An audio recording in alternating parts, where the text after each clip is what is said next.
2022년 사교육비 통계가 발표됐습니다. 오늘 사교육비 통계에서 가장 많이 등장한 단어, 바로 역대 최대입니다. 지난해 사교육비 총액은 26조 원으로 역대 최대를 기록했고 사교육 참여율 역시 역대 최고였습니다. 모든 학교급과 학년에서 사교육비가 늘었는데요. 먼저 황대훈 기자가 오늘 사교육비 발표 내용을 정리했습니다. 정부가 발표한 지난해 사교육비 총액은 26조 원입니다. 학생 수는 4만 명 줄었는데도 사교육비 지출 규모는 늘었습니다. 한 달에 평균 40만 원 넘게 쓴 셈인데 사교육에 참여한 학생들만 따지면 50만 원을 넘습니다. 78.3%를 기록한 사교육 참여율까지 모두 역대 최대 규모입니다. 주당 참여 시간은 7.2시간으로 모든 학생들이 매일 1시간 이상 사교육을 받는 셈입니다. 코로나 사태에서 벗어나며 회복된 사교육 수요에다 코로나 기간 발달한 인터넷 사교육이 더해지며 규모가 커진 것으로 분석됩니다.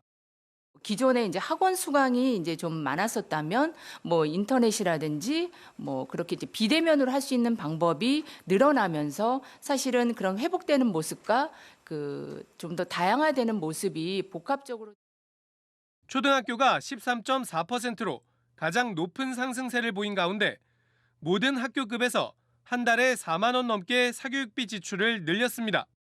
학교급별로는 초등학교 6학년이 49만 2천 원, 중학교 3학년이 60만 1천 원으로 가장 높았고 고등학교 1학년은 70만 원을 넘긴 것으로 나타났습니다. 또 월 평균 800만 원 이상의 소득을 올리는 가구에서 사교육비 지출을 가장 크게 늘리며 소득 300만 원 이하의 가구에 3배가 넘는 돈을 쓰는 것으로 조사됐습니다. 반면 자율적 학습 목적의 EBS 교재 구입 비율은 전년 대비 2.7%포인트 감소한 16.4%에 불과했습니다. 적극적인 사교육 경감 대책을 추진했던 2009년부터 2015년까지는 사교육비 총액이 감소해 왔습니다. 하지만 이후 사교육비는 지속적으로 증가하여 2021년에는 코로나19 이전 수준 이상으로 교육부는 올 상반기 중 사교육비 경감 방안을 발표할 예정입니다. EBS 뉴스 황대훈입니다. 사교육비 문제 전문가와 좀 더 자세한 이야기 나눠보겠습니다. 사교육 걱정 없는 세상에 구본창 정책대안연구소장 자리했습니다. 안녕하세요. 네, 안녕하십니까. 예, 사교육비가 2년 연속 최대치를 갈아치웠습니다. 학년을 가리지 않고 모든 부문에서 사교육비가 상승했는데 이런 전체적인 규모 이외에도 이번 통계에서 특별히 눈여겨볼 만한 대목이 있을까요? 네, 일단 모든 영역에서 사교육비가 역대급으로 증가했다는 것을 보면 정부 차원의 종합적인 경감 대책이 반드시 필요하다 이런 상황으로 봐야 될 것 같고요.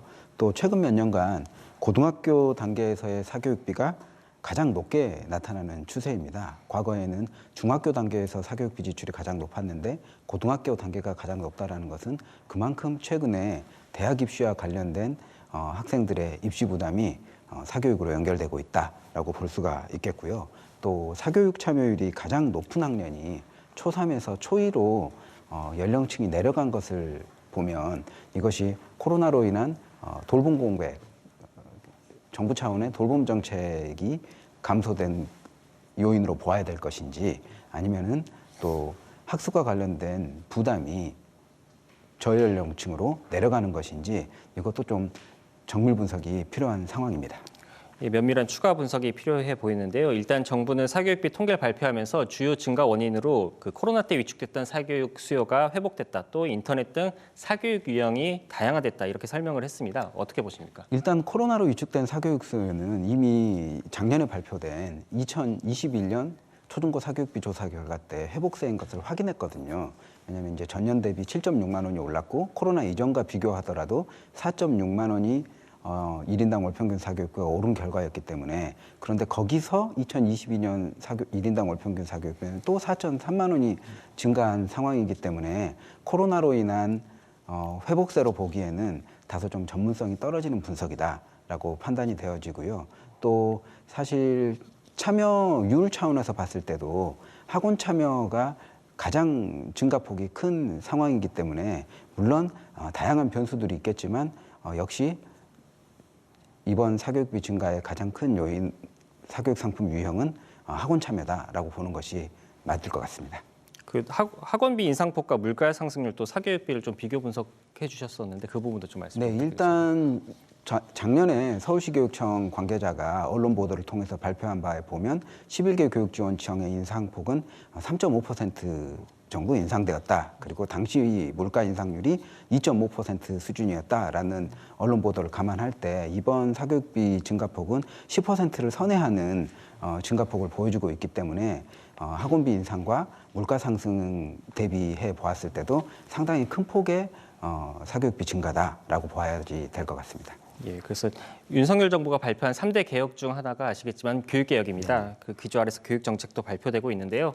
정책에 따른 사교육비 영향은 또 얼마나 있다고 보십니까? 일단 이제 경쟁교육 현실, 대학 서열이 직업에서 임금 격차로 이어지는 이런 사회적 인식, 이것이 사교육비의 근본 원인이라고 보아야 될 텐데 윤석열 정부의 정책 중에 사교육비 증감 차원에서 본다라면 증가 요인이 뚜렷한 정책들이 몇 가지가 있습니다. 일단 고교서열화를 존치하는 고교서열 존치 정책을 밝힌 바 있고 또 고교 체제 자체를 외고 같은 경우에는 해외 대학에 진학하는 글로벌 교육 과정을 운영하는 외고로 분화하겠다라는 입장들도 내놓았고 또 국공립학교도 일반고를 좀 다양화한 유형 분리를 하겠다라고 했고 최근에 또 과기부에서 고교서열화의 정점에 위치한 영재학교를 충북과 광주에 IT 영재학교로 두 곳 추가하겠다 이런 입장을 내는 것들을 봤을 때 윤석열 정부의 고교서열화 더 심화되는 정책들이 나왔기 때문에 이 부분들은 사교육 증가세로 갈 수 있는 요인이 될 것 같고요. 또 지속되는 불수능 기조, 또 정시 확대 기조 이런 부분들이 되고 있음에도 불구하고 이주호 교육부 장관께서는 윤석열 정부의 대입은 큰 변화가 없다 이런 발언들을 하시고 계시기 때문에 전반적으로 이 사교육 증가세가 당분간 유지되지 않을까라고 보고 있고요. 경강간음 정책은 늘봄학교와 같은 이 정부 차원의 돌봄 정책이 될 것인데 이미 코로나19 상황에서 학부모들이 사교육 맛을 보셨거든요. 그래서 사교육보다 더 양질의 서비스가 제공되지 않는다라면 이 늘봄학교 정책도 효과가 있을 것인가 또 의문부호가 제기되고 이를 해소하기 위해서는 좀 강력한 인프라가 투여된다고 보고 있습니다. 예, 그래서 정부는 올 상반기 중에 사교육비 경감 대책을 내놓겠다고 했는데요. 어떤 조치가 포함되겠습니까? 일단 고교서열화 해소 정책은 이전 정부의 정책 기조를 유지하는 것이 필요할 것 같고요. 또 일반고 역량 강화 방안인 고교학점제와 같은 정책들은 좀 내실 있게 추진해야 된다라고 보고 있습니다. 그리고 지속되는 불수능, 문이과 통합수능의 부작용, 킬러 문항 이런 고난도 문항 출제를 막기 위해서 킬러 문항 방지법이라든지 수능 출제 정상화 방안이라든지 이런 방안들이 좀 추가 대책으로 나와야 될 것 같고요. 또 학교 교육으로 충분한 대입제도를 2028학년도 대입제도 개선안을 내년 2월까지 발표해야 되기 때문에 대입제도 개선 방안에 발표할 필요가 있을 것 같고요.